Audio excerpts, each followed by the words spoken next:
Давам думата на господин Димитър Георгиев, заместник-министър на вътрешните работи, да обяви изложението за открито, както и да последва официалната обиколка.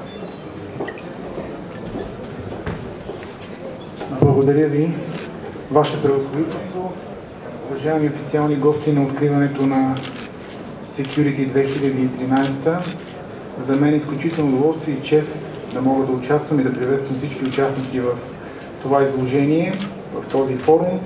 Както беше споменато, 15 държави, водещи британски фирми, международни компании в опит и водещи дейности в областта на транспортните технологии, високите технологии, решения и всичко това в област сигурност.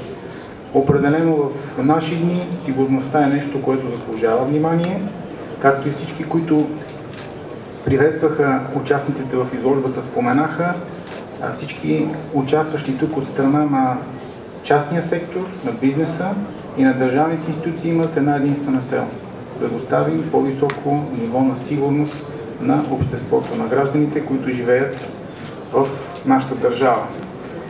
На гражданите, които живеят в държавите, откъдето са съответните компании.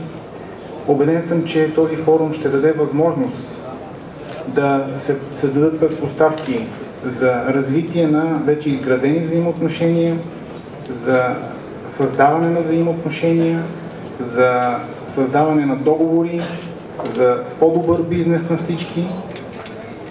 За мен е изключително удоволствие да приветствам и колегите от Сърбия, съветника на премиера на Сърбия господин Дачич е тук, Предраг Марич, който също ще посети тази изложба, и то с оглед на това, че има компетентност именно в областта на пожарната безопасност и спасяването, заедно с главен комисар Николов. Това дава още една възможност за развитие на взаимоотношенията, не само институционално между държавите, но и в бизнес средите. Така, от мое име, от името на ръководството на Министерството, искам да благодаря на организаторите на Българската търговско-промишлена палата, на Интерекспо центъра, за това, че правят това 20-то издание възможно, на Българ реклама също. Да благодаря, че Министерството на вътрешните работи ще може на своите щандове да представи националната система 112.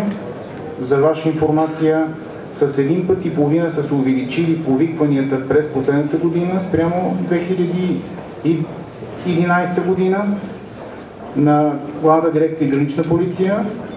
Там ще имате възможност да видите напредъка, който е постигнат в областта на опазване на външните граници на Европейския съюз и границите на България, постиженията ни, които имаме като техническа готовност за присъединяване към Шенген, и също така демонстрации, които са за реакция при различни ситуации от страна на Главната дирекция пожарна безопасност и защита на населението.